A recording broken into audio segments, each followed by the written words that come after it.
Hey tank mates, Wes with Divine Aquariums bringing you another video.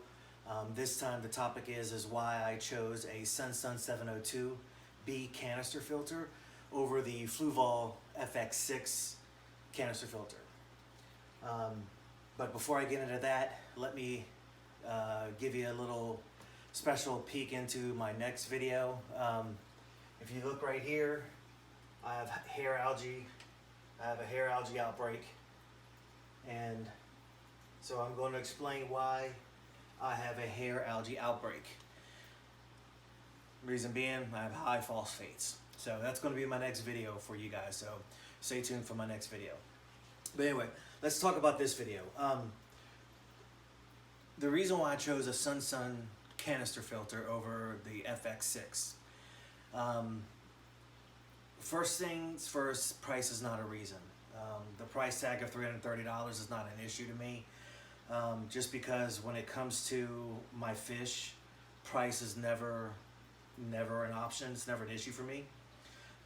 Once you put a dollar number on life, you lose all respect for life, and in my personal opinion, you lose your dignity. When it comes to life, I feel that all life is sacred. With the exception of food, all life is sacred. I feel bad if I accidentally run over a spider or a cricket with my lawnmower. So I just feel really bad about it, just because I was just raised that all life is precious. So it's kind of the reason why, when people ask me about getting into the hobby, this isn't a hobby. This is my children here. So same thing with my dogs, so kind of keep that in mind. So price isn't an option, even though I do talk about price, but it's more about the value of what you get for price. And it's also, it's not about how they leak either, because all filters leak. You're only strong as your weakest link, and your weakest link is that O-ring, that rubber gasket. And you're talking pennies on the dollar. It will literally, to replace a O gasket will cost you a couple cents. That's as strong as your canister filter or any hang on the back filter. Whenever you have an O-ring, that is your weakest link. Whether it's filtration with your fuel injectors, your jack, your automotive jack, yeah, it's a 3.5 ton jack, but that little O-ring that goes in where the piston is to push up the hydraulic oil, you're only strong as that 12-cent rubber gasket. So gotta keep that in mind. So it's not about, because I've heard horror stories on how they fail. They just fail because it's your weakest link. So just keep that in mind. So with that being said, now we know it's not price, and we know it's not the weakest link, but the weakest link of every filter. So don't read into that. Let's get into top 5 reasons why I chose a SunSun over the Fluval. Number 5, space. The FX6 is a very large filter. It's just as big, or if not bigger, than some of the pond filters out there. And if you're not into making your own stands like I did with this one, which I highly recommend you start making your own stands, because stands today, when you go look at the quality of them, they're only designed to uphold for a couple of years. They're really did not designed that well. Where this one, this is all made by 2x4s. Actually, each 2x4 can handle about 800 pounds. So when you do all the math, this stand right here can literally hold 3,500 to 4,000 pounds. But also I can customize it. So if you're just buying a stock stand, space is going to be very limited, opposed to making your own, where you can make space. Really, you can design to stand around that huge canister filter. So kind of think about that, because that, like I said, that FX6 is going to take up a lot of room. Actually, I'm willing to bet that with this SunSun filter in the box, I can probably put that box inside the FX6. I mean, it is just a huge filter, which I'm not saying that's a bad thing, but I'm not saying it's a good thing. Well, it is a good thing, but it is also a bad thing. It's a catch-22. So I can design my next tank. Sorry, guys. I could design this next tank tank and stand around that FX6 if I wanted to buy one. Which my next tank is going to be a bigger tank. It's probably going to be 100 gallon, and I'm going to make that stand for this one as well. But I'm going to make it around my canister filters. Actually, most likely I'm not going to do canister filters. I'm going to do a sump system. And I'm going to design the stand around that sump. So, you know, really space is the option for you. So kind of keep that in mind. So. Because if you get a nice pretty stand, think about it, and there's shelves built in, so if you have shelves here to put things on, that just cuts into your bottom space. You know, how much space can you have? How much other stuff? You know, where are you going to put your food? Where are you going to put all your dosing stuffs? You know, or you're someone like me who buys food in bulk. This takes up a lot of room, you know, so to speak. So space is number one. It's number 5. Number 4 is too much flow.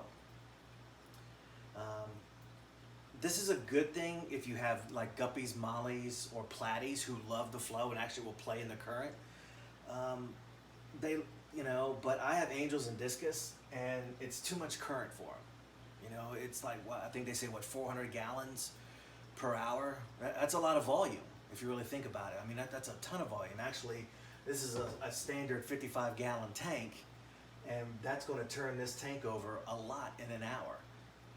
And your water will be crystal clear, but you have too much flow where it's going to blow my fish around and it's going to stress them out. The other thing is with Angels and Discus, they're slow eaters. So it's just going to blow the food all around and they're not going to really be able to get it. Actually, with this 702, which is only 264 gallons an hour, that's not a lot if you compare to the 400 gallons an hour. But I actually unplug my canister filters when I feed them because they are such slow eaters. But think about it, if it's blowing the food around all over the place and it's too fast for them to catch, you know, it's also going to suck up the food faster than what they can get. So not only are you stressing your fish out with the high current that they don't like, you're never giving them a chance to eat. It's sort of like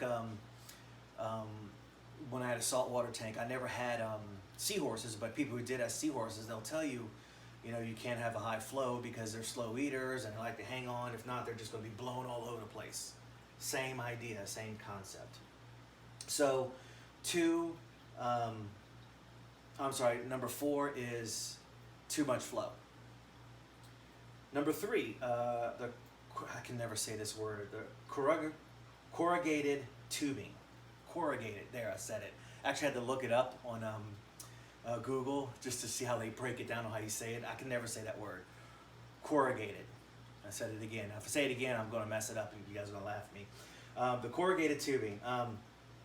The reason why this is number 3 is because this one is twofold. First, the tubing is black plastic, which means you can never know how clean or how dirty the inside of your tubing is. Because you should be cleaning your tubing out, you know, depending on who you talk to, once a month, every 6 months, once a year.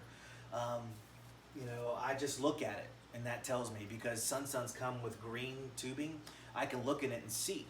So now that's beneficial bacteria, so I don't clean it, you know, every month because I want that bacteria to grow. But again, I'm probably going to clean this once a month until I get rid of the high phosphates and the hair algae, though.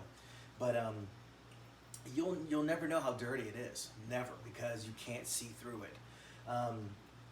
Which brings me to my second point, or not the second point, but continuing on from it being black plastic.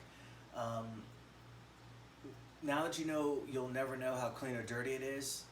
Second thing about that, not the second, but 1.1 is the black plastic, you can't see through it. 1.2 is the ridges in the corrugated tubing. You'll never get that clean. You'll get a couple pieces clean, but you'll never get that clean, and dirt is just going to, you know, stay in those small little ridges like that. But that also brings turbulence too. You know, it's the reason why your your pipes in your house or in your car air duct, they're smooth piping, you know, because it's just smooth. There's no turbulence built inside. And turbulence could be a bad thing, especially when you have an impeller. You know, so kind of keep that in mind. The solution to those corrugated lines would be just to change out the lines and put in smooth lines and clear smooth lines. But, you know, I shouldn't have to do that. You know, when you pay $330, you know, you shouldn't have to change anything. I mean, that's a lot. Don't get me wrong, price is not an option, but when you think about it, paying $300 and then you still have to change something, I shouldn't have to do that. You know, Fluval should know. I'm not the only one to think of this. I'm not the smartest guy in the world, but Fluval should know, you know, that's a design flaw. You should change that. I mean, it's just something simple. It's a reason why Eheim and SunSun have clear tubing, you know, smooth tubing. I don't know why they do that. But the second reason is because whenever you have corrugated tubing, those ridges where they're folded up like that, that's your weakest link in that tubing. The tubing breaks. It's not a matter of when, or I'm sorry, it's not a matter of if, it's a matter of when. It is going to break. That is your weakest link. At least with, you know, straight tubing, you don't have those folded plastic parts. I mean, look what happens when you fold plastic. It turns white. And then when it turns white, you know it's about to rip and tear. You don't get that with, you know, vinyl tubing because it's straight tubing. Those ridges are weak points, and they will, if you put too much stress on them, they will tear in those points. It's not a matter of if, it's just when. It is going to leak. So kind of keep that in mind. Which brings me to number 2, which is price. Believe it or not, I'm going to talk about price as number 2, not as number 1. Bet I shocked you with that one. Price. I'm a firm believer of price is what you pay, value is what you get. The price, it is what it is. It's $330. Now they have, when they first came out, they were $330. Prices have come down now. I've seen them as low as $279, I think at Petco and PetSmart. But the value of that. So let me let you in on a little secret.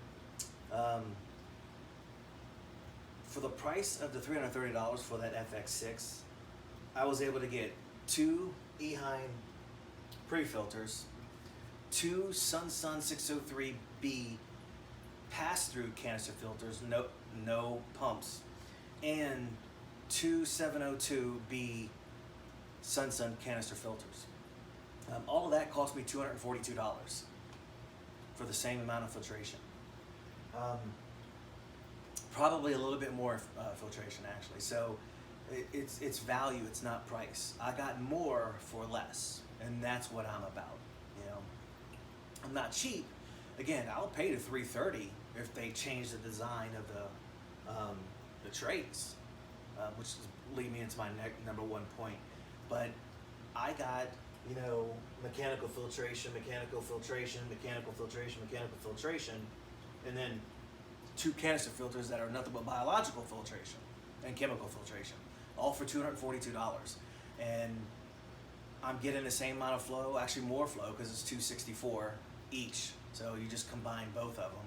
I'm getting more flow without the actual current because I have one outtake here, one outtake there. So it's pushing everything into each other. And there's a little swirly mark right there, which I have a way around that.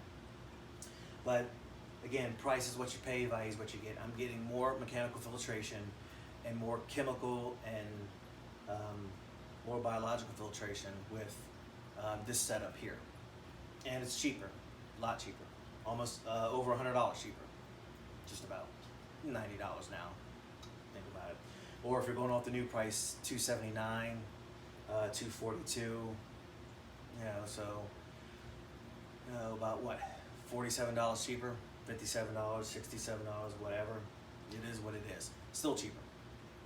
Which brings me to my number 1 reason. It's nothing but an oversized sponge filter. It is too much mechanical filtration and not enough biological filtration. Biological filtration is far more important than your mechanical filtration. It's too many sponges. All those sponges take up room. You can't make, as big as that thing is, you know, wide circumference. You know, it's basically, it's bigger than a 5-gallon bucket, circumference-wise. But your media trays are too small. You know, they're smaller than this. So it's too much mechanical filtration. You don't need that much mechanical filtration. What does mechanical filtration do? It just gets all particles out. It doesn't do anything for your nitrogen cycle. So, with that being said, the trays are just too small. You know, in my AquaClear 70, I used to run in my 30-gallon tank. I used to cut the AquaClear filter. It's very tongue-tied. AquaClear filter. I used to cut it in half to make more room for my biological media, so I can get twice as much biological media in there. And actually, I used to have a Seachem Purigen 100 mil, and I would put that in the other side where the adjustable tube is. So I'd put that there, cut that sponge filter in half, and now I have 2 sponge filters for the price of 1. Remember, price and value.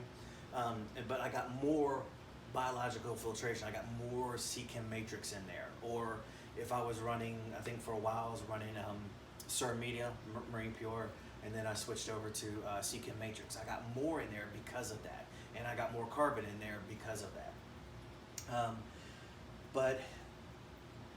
That was my AquaClear. So let me break it down for you in this setup here.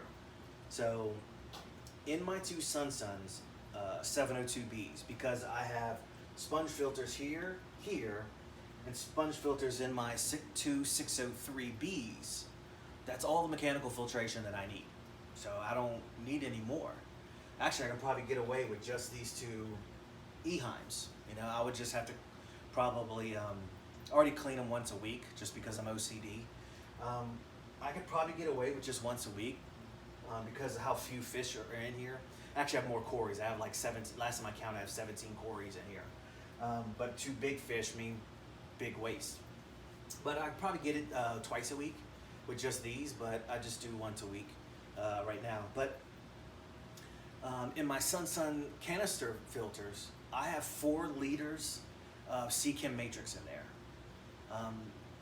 And if you go back to my biological video, remember, you can only grow so much biological, you can only grow so much bacteria, that biological media on there, you know, because you run out of surface area over a while. You can only grow so much on this 1 pane of glass, that 1 pane of glass, this 1 log, you know, so you can only grow so much. So we add more biological media to grow more, you know, to grow more bacteria than we need, you know, so that's kind of what it is. So I have 4 liters of it. Think about that. I have 4 liters of biological media in there, on top of 2 ChemiPure Elites, the 11.74 ounce.